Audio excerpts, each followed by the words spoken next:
Assalamualaikum warahmatullahi wabarakatuh. Halo sahabat Unisbar semua. Kita kembali bertemu dalam acara podcast Unisbar. Kali ini kita akan berbincang-bincang dengan tamu spesial kita. Sudah hadir bersama kita seorang dosen dan juga pimpinan dari program studi yang ada di Universitas Sumatera Barat. Kita persilakan kepada Ibu Risa Wahyuni EDT MSI. Halo Ibu, gimana kabarnya Ibu? Alhamdulillah baik. Bapak gimana kabarnya? Alhamdulillah Pak? Bu Risa baik. Oke Bu Risa, kita sekarang udah bertemu dalam acara podcast Unisbar. Mohon juga nanti kita berbincang-bincang mengenai tugas Ibu di Universitas Sumatera Barat. Nanti apa aja kegiatan harian Ibu di Universitas Sumatera Barat. Selanjutnya nanti kita gimana nih Bu kedepannya proses Ibu sebagai sesuai jabatan Ibu sekarang. Nextnya untuk Unisbar khususnya program studi yang Ibu pimpin ini nanti kedepannya mau kita arahkan kemana. Oke Bu Risa, kalau boleh saya bertanya, Bu Risa kesehariannya di Unisbar jabatannya apa Ibu? Oke. Halo mahasiswa Unisbar. Perkenalkan dulu, saya Risa Wahyuni EDT SEMSI.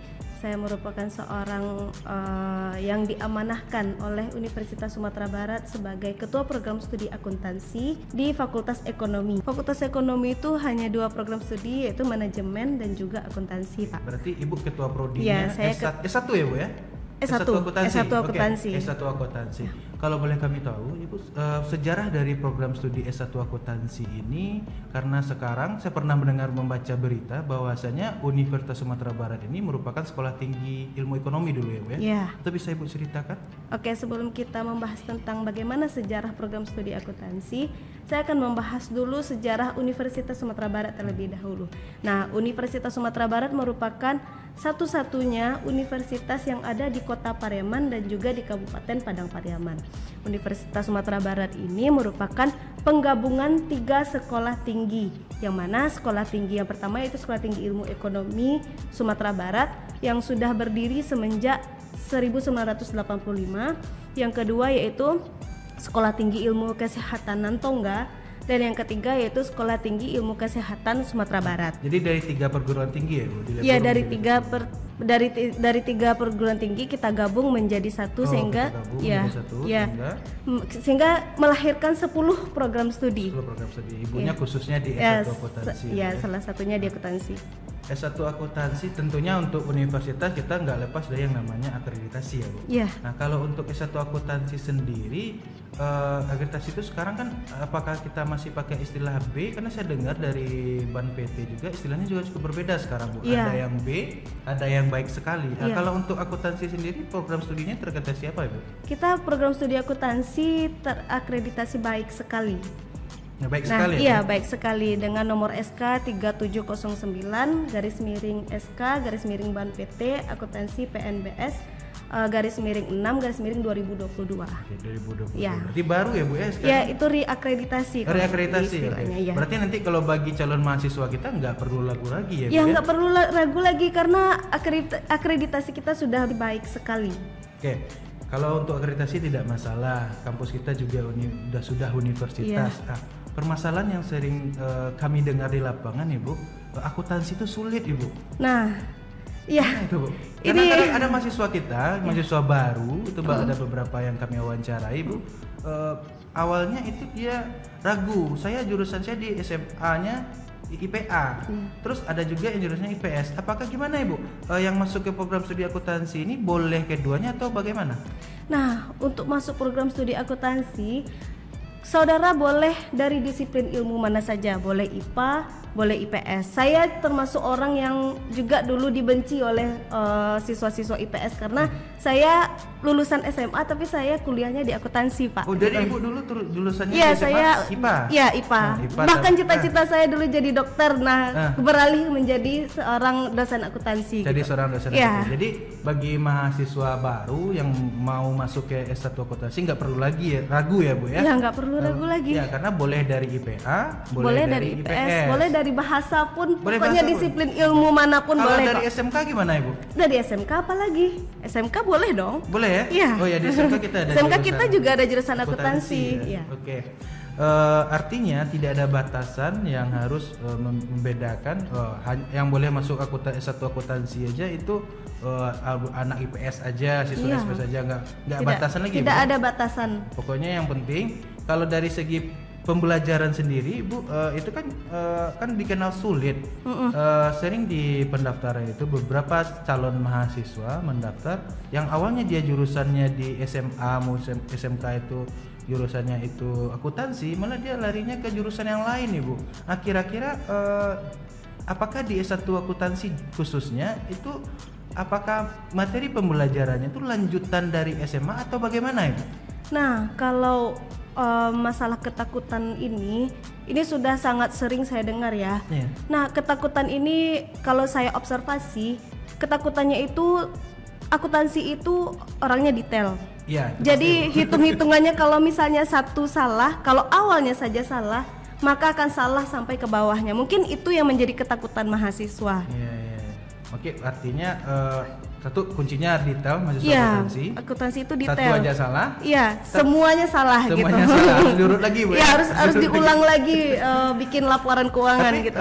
Untuk proses akuntansi pun kita kan belajarnya di kuliah ini apakah dari awal diulang lagi semuanya, Bu, materinya? Di awal diulang lagi, mulai dari pengantar akuntansi, kita membahas tentang persamaan dasar akuntansi. Pokoknya tenang saja, kita akan flashback lagi bagaimana pelajaran akuntansi kalau di SMK kan sudah mapan, tinggal kita mengulang lagi, kemudian kita melanjutkan bagaimana akuntansi selanjutnya gitu. Kalau antara SMA dan SMK, Bu, kemungkinan kan SMK lebih jurusan, kejuruan. Nah, tapi ketika yang datang itu yang masuk sebagai mahasiswa baru dia dari SMA, IPS, lalu apakah porsinya disamakan? Memang kita ulang semuanya baik itu SMK, SMA atau bagaimana itu, Ibu? Biasanya memang diulang sama rata, Pak. Sama rata. Berarti nggak ada lanjutan, nggak ada bedanya. Nah, ini buat calon mahasiswa baru yang mau masuk S1 akuntansi di Universitas Sumatera Barat, jadi jangan takut. Apapun materinya yang belum dipahami di SMA maupun SMK, itu pada saat kita kuliah itu akan diulang lagi materi pelajarannya atau materi kuliahnya dari awal. Seperti yang Ibu Prodi sampaikan tadi, diulang lagi dari persamaan akuntansi, persamaan dasar akuntansinya. Dari persamaan akuntansi. Oke, Bu Risa. Ini terkait dengan visi misi program studi. Tadi Ibu sudah menjelaskan siapapun boleh masuk, mau dari SMK, SMA. Nah, sekarang Ibu sebagai ketua program studi tentunya memiliki visi tersendiri dalam memimpin program studi S1 akuntansi. Boleh Ibu ceritakan visinya atau misinya, Ibu? Visi untuk program studi akuntansi ini adalah kita ingin menjadi program studi yang berbasis bisnis, akuntansi berbasis bisnis yang unggul di tahun 2027. Sekarang 2022, masih ada kesempatan kita selama 5 tahun lagi untuk mendorong pekerjaan kita untuk bisa menjadi program studi yang unggul tadi, gitu Pak. Kalau kita berbicara unggulan, tentunya itu kan tertuang dari materi-materi pelajaran atau materi-materi kuliah. Tentunya yang menjadi beda antara S1 akuntansi, baik itu nanti yang ada di S1 manajemen, khususnya kita di Fakultas Ekonomi, Bu, tentu ada mata kuliah unggulan. Kalau boleh kami bertanya, Ibu, seandainya saya menjadi seorang mahasiswa S1 akuntansi di Universitas Sumatera Barat, nanti keterampilan apa yang bisa saya dapatkan, Bu? Nah, merujuk kepada visi kita, yaitu bagaimana kita menjadi program studi akuntansi yang berbasis bisnis, maka program studi unggulan di Universitas Sumatera Barat ini, untuk khususnya program studi akuntansi itu ada 4. Yang pertama yaitu program studi unggulannya akuntansi biaya, di mana akuntansi biaya ini adalah akuntansi yang mana kita menghitung harga pokok.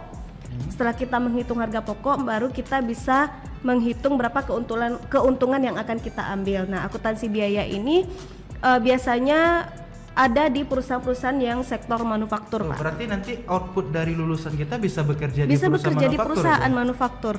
Berarti jurusannya itu fokusnya ada salah satunya target lulusan kita bekerja di manufaktur. Contohnya akuntansi biaya. Iya, akuntansi biaya. Saya dengar juga ketika kita berkeinginan bekerjanya di bank, Ibu, itu atau di perusahaan-perusahaan umum lainnya, itu jurusannya apa itu, Bu, fokusnya di akuntansi? Fokusnya ada namanya akuntansi perbankan. Perbankan. Nah, kita juga belajar itu, Bu. Iya, kita juga belajar itu di akuntansi Universitas Sumatera Barat. Jadi tenang saja, pokoknya kalau kita bervisi untuk menjadi akuntansi berbasis bisnis, kita merujuk kepada bagaimana pencapaian dari lulusan kita untuk bisa bekerja di perusahaan maupun di perbankan, maupun di institusi pemerintahan pun juga bisa. Berarti kita tadi ada akuntansi biaya fokusnya di S1-nya. Kita juga ada perbankan. Untuk yang lain masih ada, Bu? Masih ada kayak seperti auditor. Auditor itu pekerjaannya seperti kita memeriksa laporan keuangan. Apakah laporan keuangan yang disajikan itu sudah sesuai dengan kaidah yang sebenarnya? Oke, berarti itu laporan keuangan yang ada di perusahaan-perusahaan. Jadi itu kita katakan kerja seorang auditor. Untuk bidang-bidang lain yang tadi Bu katakan di instansi pemerintahan juga bisa. Biasanya di akuntansi itu jurusannya apa, Ibu? Kita belajar kalau akuntansi pemerintahan, akuntansi sektor publik misalnya, sektor publik. Cuman karena kita akuntansi berbasis bisnis, kita lebih kepada akuntansi keuangan menengah dan akuntansi keuangan lanjutan serta analisis laporan keuangan. Karena tadi menjadi perguruan studi yang unggul berbasis bisnis. Jadi bagi calon-calon mahasiswa yang ingin bergabung di S1 akuntansinya Universitas Sumatera Barat yang bercita-cita menjadi ahlinya auditor keuangan, mau bekerja di perbankan, juga di perusahaan-perusahaan manufaktur tadi yang Ibu Prodi sampaikan, itu silakan bergabung ya Bu ya. Dan juga tidak ada batasan tadi, dari manapun siswanya juga bisa Bu ya. Oke Bu, selanjutnya ketika kita sudah belajar teori, ketika sudah kita belajar mungkin 4 semester, 5 semester, 6 semester, tentunya apa yang kita pelajari itu tidak cukup di kelas aja ya Bu. Nah untuk menunjang itu ada program khusus nggak dari akuntansinya Bu? Nah program magang yang ada di akuntansi ini kita sudah bekerja sama dengan berbagai institusi pemerintahan. Kemudian kita bekerja sama dengan perusahaan-perusahaan swasta. Kemarin juga ada yang magang di kantor akuntan publik. Ada ya? Berarti BUMN boleh, perusahaan swasta boleh, institusi pemerintahan juga boleh. Karena itu terkait dengan tujuan akuntansi tadi ya, visinya berbasis bisnis. Berarti magang itu biasanya, berarti ada magang ya Bu? Iya, kita biasanya programnya magang. Ketika misalkan ada seperti ini, tadi ada yang magang, ada yang praktek lapangan, istilahnya yang lain. Tentunya itu membutuhkan skill yang kita pelajari selama di semester berapa tadi Bu? Di semester 7. Semester 7 biasanya Bu ya? Oke, berarti semester 1 sampai semester 7 berarti mahasiswa ini akan mempelajari seluruhnya teori. Nanti akan melaksanakan magang, menerapkan atau mengaplikasikan apa yang mereka dapat sesuai dengan tujuan tadi yang berbasis bisnis. Mengenai calon mahasiswa kita Ibu, tadi kita hanya berbicara tentang dari SMA, SMK. Ketika misalkan saya atau ada teman saya nanti Ibu, dia itu lulusan dari D2 atau dari D3 atau ada juga misalkan saya S1-nya manajemen, ketika saya bekerja di kantor saya ternyata saya disarankan untuk ke akuntansi. Apakah di S1 akuntansinya Universitas Sumatera Barat itu bisa Ibu? Itu bisa sekali Pak, itu namanya alih jenjang ya. Nah kita prosedurnya melaksanakan konversi nilai, yang mana konversi nilai itu nilai-nilai yang ada di program di perguruan tinggi asal akan kita akui di Universitas Sumatera Barat. Berarti bisa ya Bu? Bisa. Maupun saya dari D2, dari D3, tapi tergantung nanti konversi nilainya. Iya, tergantung konversi nilainya. Tapi biasa rata-rata berapa tahun? Biasanya setahun. Satu tahun kalau dari D3? Iya. 1 atau 1,5 tahun biasanya. Jadi Ibu Risa sebagai ketua program studi akuntansi tadi juga berbicara kita ada unggulannya mahasiswa kita, profil lulusannya sebagai akuntan biaya, bekerja di perusahaan, manufaktur, juga sebagai auditor, dan juga yang lainnya. Kita sebagai program studi S1 akuntansi dengan tekanan lapangan pekerjaan yang cukup sulit sekarang, peran dari program S1 akuntansi ini bagaimana Ibu peluangnya? Apakah sulit di lapangan pekerjaan dengan tuntutan zaman seperti ini Bu? Apakah cukup fleksibel atau gimana Ibu? Nah gini ya, kalau program studi akuntansi ini cukup banyak dicari oleh berbagai perusahaan. Selagi perusahaan tersebut masih berorientasi pada uang, bisnis.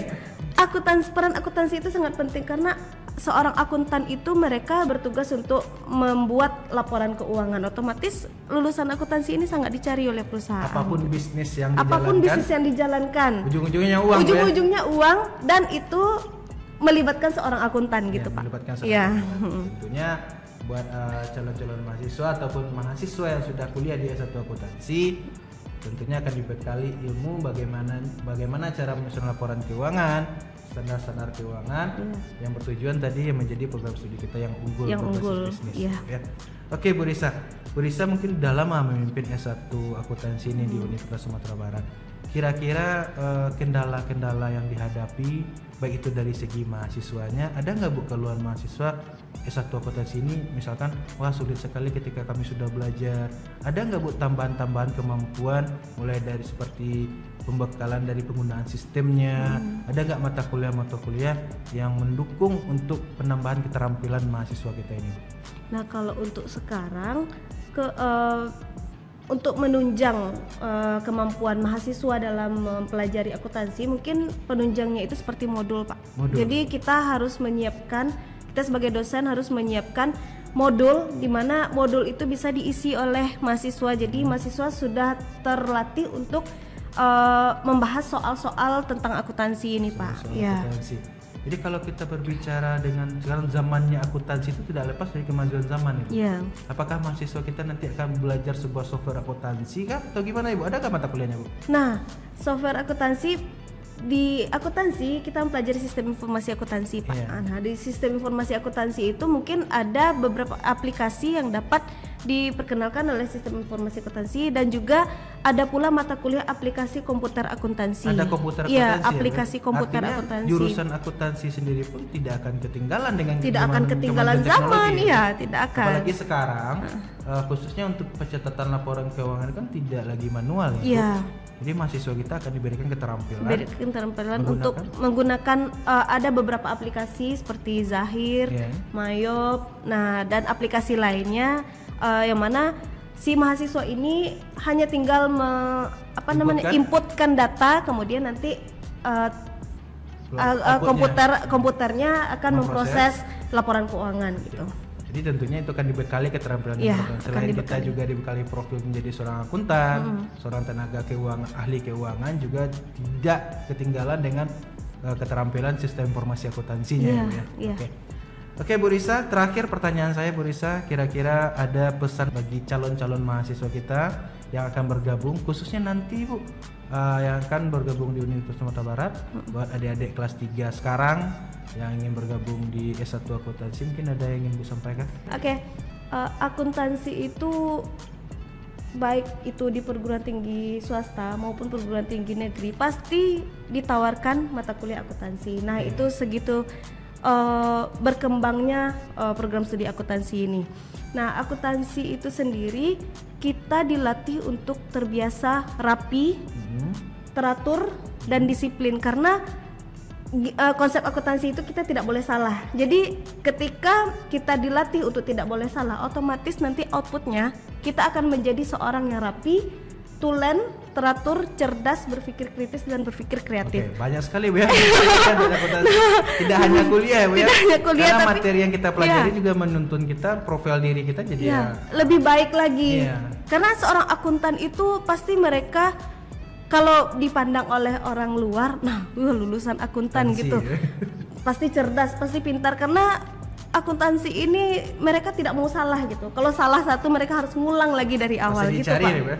Biasanya akuntansi itu harus balance ya. Balance. Selalu berbicara debit. Debit dan kredit. Debit dan kredit itu harus seimbang.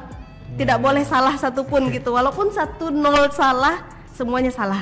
Diurut lagi ya. Diurut lagi dari awal. Ada ajakan mungkin calon mahasiswa. Ajakannya baiklah untuk para calon mahasiswa khususnya program studi akuntansi Universitas Sumatera Barat, mari bergabung ke Universitas Sumatera Barat.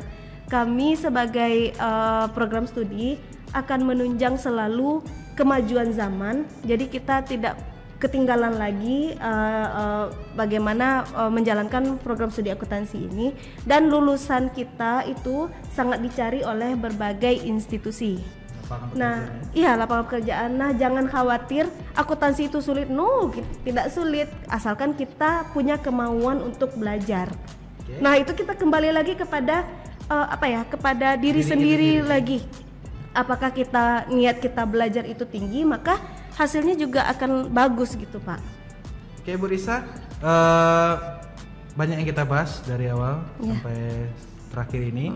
Tadi kita simpulkan program S1 akuntansinya Fakultas Ekonomi Universitas Sumatera Barat ingin menjadi program studi yang unggul dan berbasis bisnis, ditunjang dengan profil lulusan yang mau jadi akuntannya perbankan, akuntannya perusahaan-perusahaan ahli di perusahaan-perusahaan, menyusun laporan keuangan. Ya, jadi itu juga didukung dengan praktek lapangan itu magang, dan juga diberikan keterampilan software-software akuntansi di mana tidak menjadi ketinggalan zaman dengan kemajuan teknologi ya Bu ya. Ya. Jadi itu menjadi bekal yang bagus dan juga lapangan pekerjaan setelah lulus dari S1 akuntansi ini sangat banyak. Sangat banyak ya Bu ya. Artinya semua orang akan berbicara uang apapun bisnisnya. Iya, apapun bisnisnya pasti berbicara tentang uang.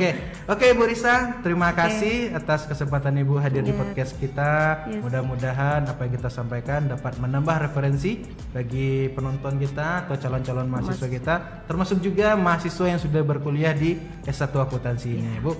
Oke Bu Risa, terima kasih sekali lagi kehadirannya. Selamat beraktivitas, semoga Ibu Risa sukses selalu dan menjalani kegiatan dapat meningkatkan dan memajukan khususnya program studi S1 akuntansi. Terima kasih. Oke, seluruhnya sahabat Unisbar, kita sudah sampai di penghujung podcast kita. Mudah-mudahan kita dapat bertemu di podcast-podcast yang lainnya dengan narasumber kita atau tamu kita yang ada di Universitas Sumatera Barat ini, yang nantinya akan memberikan informasi seputar Universitas Sumatera Barat yang tentunya akan menjadikan pilihan bagi calon-calon mahasiswa untuk melanjutkan pendidikannya, mau memilih jurusan apa. Tentunya kalau sekarang kita berbicara S1 akuntansi, mudah-mudahan Bu Risa untuk penerimaan mahasiswa baru kita lebih banyak lagi di program S1 akuntansi. Amin ya rabbal alamin. Oke, terima kasih. Sekian dari kami, saya ucapkan wabillahi taufiq wal hidayah. Wassalamualaikum warahmatullahi wabarakatuh. Waalaikumsalam.